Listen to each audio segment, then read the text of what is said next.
Na Idade Média, a Inglaterra emergiu como um dos reinos mais influentes e poderosos da Europa, muito distante de seu estado desolado e devastado após o colapso do Império Romano.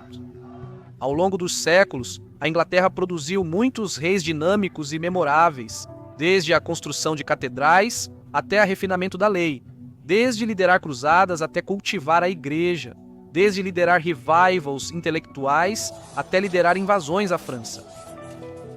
Reis moldaram o mundo mais amplo da Europa medieval e continuam a fascinar estudantes de história.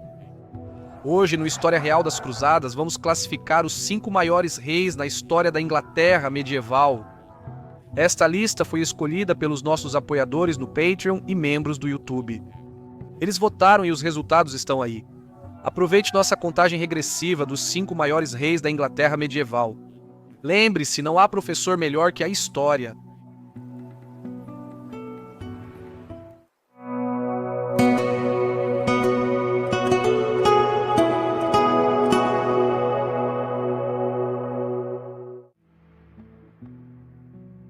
Para o número 5, houve empate nos votos, então, como bônus, apresentaremos ambos os reis na 5ª posição. Número 5, Alfredo o Grande, de 871 a 899. Alfredo é considerado um grande governante, embora tecnicamente nunca tenha sido rei de toda a Inglaterra. Em vez disso, ele governou uma parte da Inglaterra, o Essex, durante a era dos reinos anglo-saxões. Mas é fácil argumentar que Alfredo salvou a Inglaterra de ser varrida por uma onda de agressão viking. Não é à toa que os ingleses ainda hoje lembram de Alfredo como uma de suas figuras fundadoras. Alfredo provavelmente nunca esperou ser rei. Filho mais novo do rei Aethelwulf dos Saxões Ocidentais, Alfredo lutou ao lado de seu irmão mais velho, rei Aethelred, quando o grande exército pagão devastou a Inglaterra em 865. Quando Aethelred morreu, Alfredo se viu rei. O reino de Alfredo, o Essex, na margem sul da Inglaterra, era o único reino anglo-saxão sobrevivente. Os vikings conquistaram todos os outros. Então, quando o chefe Viking Guthrum atacou em 875, ele quase extinguiu o Essex também. Alfred se refugiou nos pântanos escondidos de Athelney para reunir os poucos anglo-saxões ainda prontos para resistir. De lá, Alfred liderou seu povo na Batalha de Edington, e os anglo-saxões venceram uma improvável vitória contra o grande exército viking de Guthrum. Com essa estreita vitória, Alfred salvou a Inglaterra para os anglo-saxões.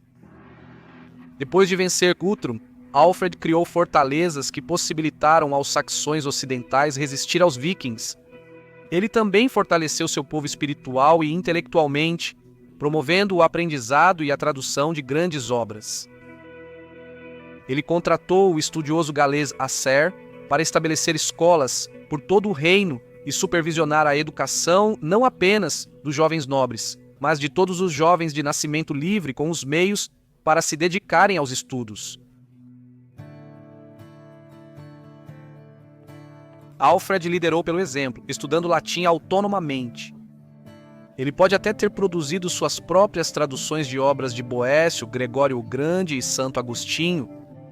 Alfred defendia a educação da mente e do corpo, e acreditava que apenas os anglo-saxões instruídos teriam o espírito para defender suas terras. Alfred assumiu o governo em um momento de crise apocalíptica. Quando tudo parecia perdido, ele se levantou à altura e levou seu povo à vitória. A partir daí, ele nutriu o reino que floresceu na Inglaterra.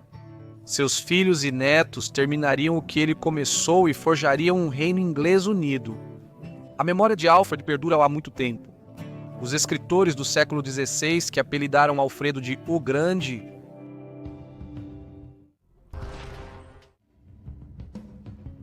empatado com Alfredo em 5º lugar. Eduardo III, 1327-1377.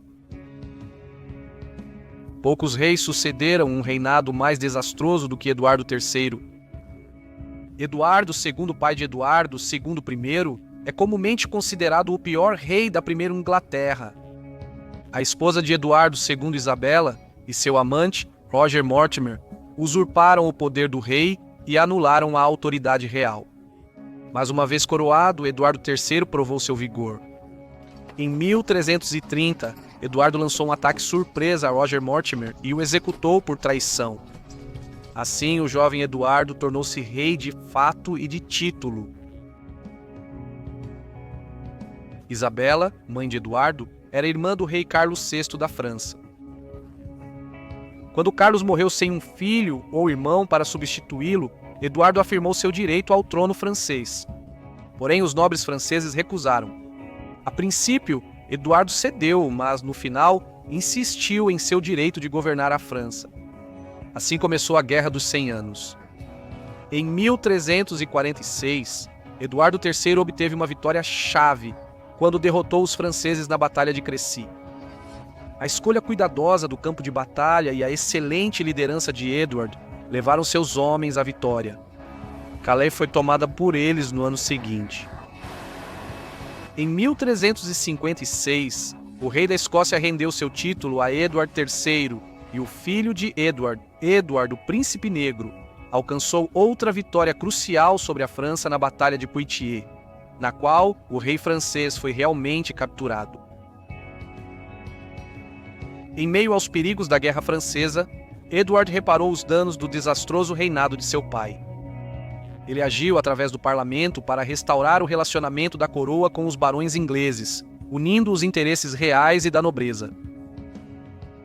Para reforçar a unidade inglesa, Edward fundou a Ordem da Jarreteira, uma instituição cavalheiresca que defendia os ideais do rei Arthur e dos cavaleiros da Távola Redonda. Edward e os membros se reuniram na capela do Castelo de Windsor, reafirmando a unidade na corte. Em 1360, Edward fez um acordo com os franceses, retirando sua reivindicação à coroa francesa, mas mantendo o Ducado de Gasconha. A saúde do rei envelhecido declinou, e ele caiu sob a influência de sua amante ambiciosa, Alice, e de seu filho, John of Gaunt. No auge, Edward III foi o monarca consumado da Europa do século XIV. Nenhum outro tribunal contemporâneo foi mais vigoroso ou bem-sucedido. Apesar das falhas de seus últimos anos, ele é justamente chamado de um dos monarcas mais capazes da Inglaterra. Ele trouxe a tão necessária cooperação entre os barões e a coroa. Alguns o criticaram por ser muito leniente com a nobreza, mas a estabilidade e força do governo de Edward demonstram a sabedoria na política do rei.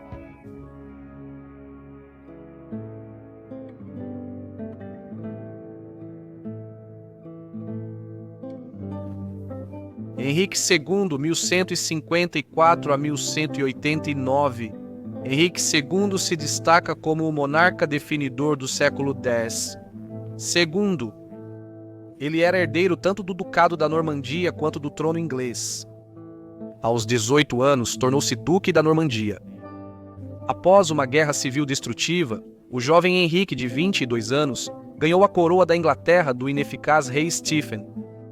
Para completar, ele se casou com Eleanor de Aquitânia, que trouxe consigo as terras mais ricas do sul da França. Henrique e Eleanor governaram um império que se estendia pelo Canal da Mancha. De fato, Henrique governou mais da França do que qualquer outro governante desde os carolíngios em 891. Com Henrique II, a Inglaterra se tornou uma potência mundial. A Inglaterra que Henrique herdou estava em ruínas após anos de guerra civil. De fortalezas privadas, barões rebeldes aterrorizavam o campo. Em 2 anos, Henrique corrigiu a situação. Ele eliminou os barões rebeldes e alinhou os nobres. Ele introduziu seus próprios tribunais e magistrados e alinhou a igreja com a política real. A luta com o arcebispo Thomas Becket ofuscou muitas de suas realizações.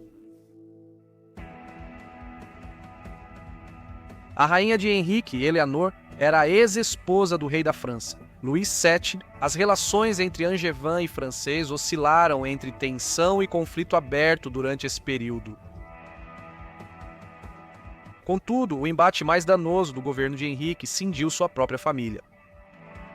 Henrique era um pai infamemente distante.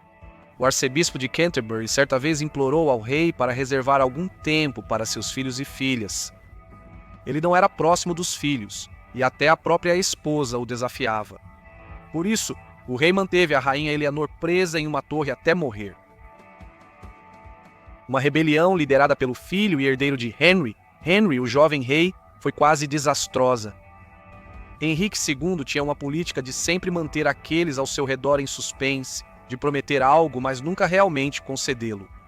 Foi assim que ele lidou com seus próprios filhos. Privados do amor paterno, seus filhos o ressentiam e não lhe mostravam lealdade. A má relação de Henry com seus filhos foi a sua ruína.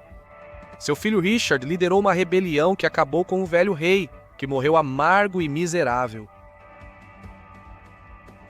No entanto, as conquistas de Henry são inegáveis. Mais importantes são as reformas jurídicas de Henry, que estabeleceram o direito comum inglês. Ele introduziu o julgamento por júri e lançou as bases para o moderno sistema jurídico inglês. O Assize de Clarendon, em 1166, implementou procedimentos e padrões para a administração da justiça em toda a Inglaterra, melhorando a aplicação da lei e expandindo a autoridade real nos tribunais locais. Sob este sistema, a Inglaterra prosperou e alcançou novos níveis de riqueza e paz. Número 3. Athelstan, 924-939. Neto de Alfredo, o Grande, Athelstan é considerado o primeiro verdadeiro rei da Inglaterra. Em sua coroação, Athelstan foi nomeado rei dos anglo-saxões. Ele continuou o trabalho de sua família de combater os vikings. Em 927, Athelstan invadiu a Nortúmbria, demoliu os fortes viking e tomou York de Olaf do clã Ivar. Como resultado, Constantino II, rei da Escócia, e Owen, o rei galês de Strathclyde, ambos se submeteram ao senhorio de Athelstan. As moedas cunhadas por Athelstan traziam a inscrição Rex Todius Britannia, rei de toda a Grã-Bretanha. Athelstan foi o homem mais poderoso a governar na Grã-Bretanha desde os romanos. O imperador romano Otto, o Grande, trocou livros com Athelstan e casou-se com a princesa saxã ocidental, Edith da Inglaterra. Os códigos de lei de Athelstan foram um avanço significativo em relação à legislação do Antigo Testamento que existia antes de seu reinado. Seu trabalho progrediu do pensamento tribal para a promoção da justiça em larga escala. O maior desafio de Athelstan foi em 937. Naquele ano, Constantino II, rei da Escócia, formou uma aliança com o viking Olaf, do clã Ivar, e Owen de Strathclyde. Olaf, liderando um exército de vikings da Irlanda e Nortúmbria, invadiu a Mércia. Athelstan e seu irmão Edmund reuniram um grande exército e foram para o norte. Os anglo-saxões encontraram a coalizão viking-escocesa-galesa de Olaf e Constantino em Brunanboro. Aqui ocorreu uma das batalhas mais memoráveis na história das Ilhas Britânicas. O brutal combate corpo a corpo durou o dia todo. Os anglo-saxões sofreram sérias baixas, mas no final, a coalizão norte de Olaf foi destruída. O resultado da Batalha de Brunanboro significou que a Inglaterra permaneceria unida sob Athelstan. Centenas de anos depois, o cronista do século XII, William de Malmesbury, escreveria que ninguém mais justo ou mais erudito jamais governou o reino do que Athelstan. David Dumville chama Athelstan de o pai da Inglaterra medieval e moderna. Quando morreu em 939, Athelstan foi reconhecido como um dos principais reis da Europa cristã. Alguns até descrevem Athelstan como o Carlos Magno inglês.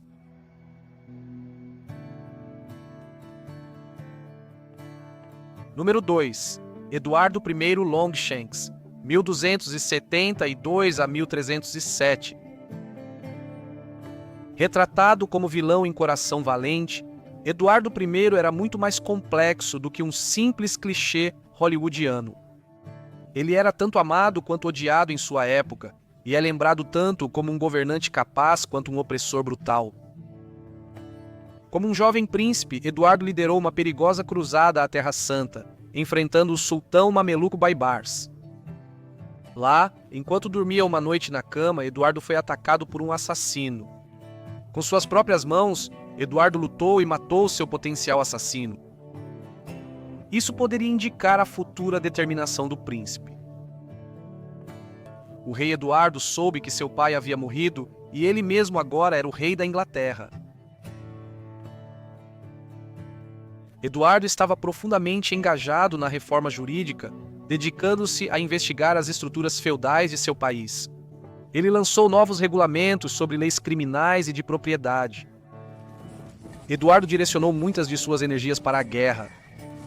Ele subjugou rebeliões do país de Gales, solidificando o domínio inglês, construindo novos castelos por todo o campo galês e trazendo colonos ingleses.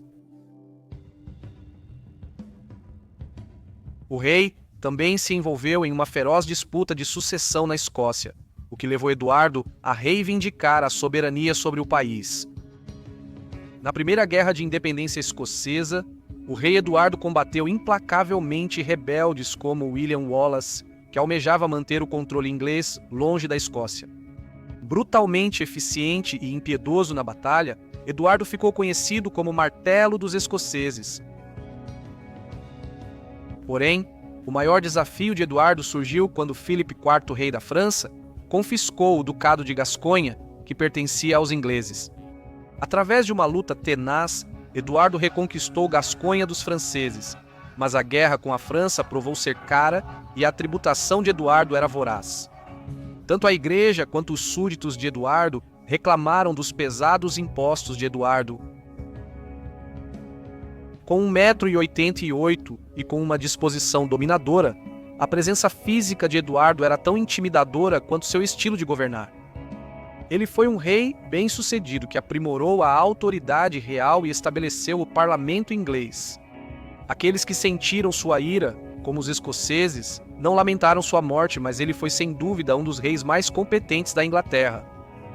Edward Coke chama-o de Justiniano inglês por seus feitos jurídicos. William Stubbs atribuiu a Edward a formação das instituições inglesas, ajudando a desenvolver a monarquia constitucional, enquanto Thomas Stout via Edward como mais um pragmático impiedoso, explorando impiedosamente a lei para subjugar seus rivais entre os barões ingleses. Os historiadores modernos geralmente concordam com a importância do reinado de Edward. Ame-o ou odeie-o, não há como negar que Edward se destaca como um rei marcante na história da Inglaterra. Richard, o Coração de Leão, 1189 a 1199. Sobre Richard I da I na Inglaterra, o Coração de Leão, o historiador John Gillingham escreve: único entre os reis da I na Inglaterra, Richard I desempenhou um papel de liderança nos grandes eventos da história mundial. No seu caso, a luta pelo controle do Oriente Médio entre duas religiões mundiais. De seu pai e mãe, Richard herdou não apenas a Inglaterra, mas a Normandia, Anjou, Aquitânia e todo o Império Angevino. Com a morte de Richard em 1199, o Império Angevino era a entidade política mais poderosa da Europa. Ele havia isolado diplomaticamente Filipe II da França, com os condes de Flandres e Boulogne firmemente aliados a si. Mas a morte precoce de Richard trouxe infortúnio ao projeto angevino. Quando Richard se tornou rei da Inglaterra em 1189, a cristandade acabara de perder Jerusalém para Saladino. Richard considerava seu dever sagrado atender ao chamado do Papa para a cruzada. O Coração de Leão organizou magistralmente os recursos de seu império para uma expedição ultramarina. Richard provou ser um gestor de pessoas mais capaz do que Henrique II. A sutileza do Coração de Leão na Câmara do Conselho resolveu disputas entre os poderosos de seu império, e seus súditos se uniram em torno da cruzada do rei. A expedição ultramarina de Richard foi uma das realizações mais impressionantes da era pré-moderna, um modelo de logística e organização. O exército de Richard mantinha-se bem abastecido e com as tropas bem cuidadas. O Coração de Leão conquistou Chipre, estabelecendo o centro logístico mais valioso do Estado Cruzado. Depois de garantir a conquista de Acre de Saladino em 1191, Richard executou um avanço impecável pela costa levantina diante de uma feroz resistência inimiga. Isso culminou na Batalha de Arsuf, que viu o exército de Richard esmagar uma força muito maior liderada pelo próprio Saladino. Mas a vitória mais surpreendente de Richard foi em Jaffa. Saladino lançou um ataque surpresa ao porto cruzado de Jaffa, mas Richard correu por mar até a cidade. O rei, empunhando seu machado, atacou a praia com um pequeno grupo de cavaleiros e besteiros, eliminando as tropas de Saladino. O Coração de Leão então invadiu Jaffa pessoalmente e a retomou. Saladino tentou um contra-ataque com 10.000 homens, mas Ricardo manteve Jaffa com alguns milhares de soldados, garantindo a vitória ao liderar pessoalmente sua cavalaria. Saladino foi derrotado, Jaffa estava segura.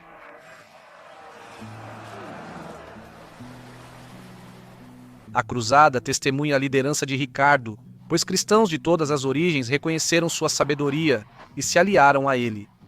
Não eram apenas angevinos e ingleses sob sua bandeira, mas também escoceses, italianos, alemães, franceses, húngaros, gregos e sírios. Enquanto o Coração de Leão voltava para casa após a cruzada, o imperador alemão Heinrich VI o capturou ilegalmente, mas mesmo como prisioneiro do imperador, Richard conquistou a admiração da corte imperial.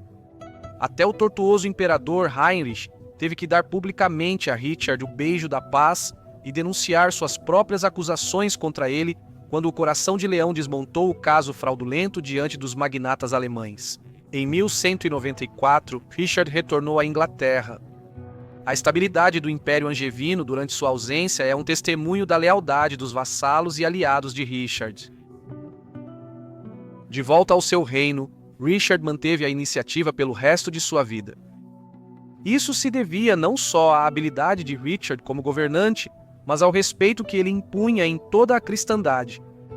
O historiador John Baldwin, especialista no reinado de Filipe II da França, explica que Richard se beneficiou tanto de sua merecida reputação por generosidade desmedida, quanto da reputação desagradável de Filipe como violador da propriedade dos cruzados e um marido tirânico para tecer uma rede de alianças em torno do rei francês. A morte precoce de Richard condenou a Inglaterra e a França ao governo de dois homens pequenos, covardes, vingativos e amargos, Filipe II da França e João da Inglaterra. Por séculos, Richard, o Coração de Leão, foi considerado o maior rei inglês. Um exemplo dessa atitude comum é encontrado na história mundial do século XIV do cronista inglês Ranulph Higdon, que escreveu: "Os bretões se gabavam de seu Arthur, assim como os gregos de Alexandre, os romanos de Augusto, os ingleses de Richard e os franceses de Carlos Magno." Era admirado até por seus inimigos. Aubry de Troisfontaine, um cronista cisterciense intensamente leal à coroa francesa, criticava Richard sempre que possível, e ainda assim ele não conseguia se abster de admirar as grandes façanhas de Richard. Outro cronista francês, Jean de Joinville, que serviu a Luís IX da França, neto do rei Filipe II da França, elogiou a conduta de Richard na cruzada e criticou Filipe II por quebrar seu voto e abandonar a cruzada.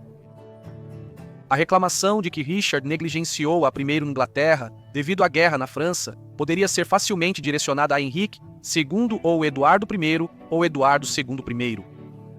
Este foi um período em que os reis ingleses tinham consideráveis interesses na França, mas como Eduardo I ou Henrique II Ricardo I frequentemente lidava com os negócios do reino de sua tenda de guerra.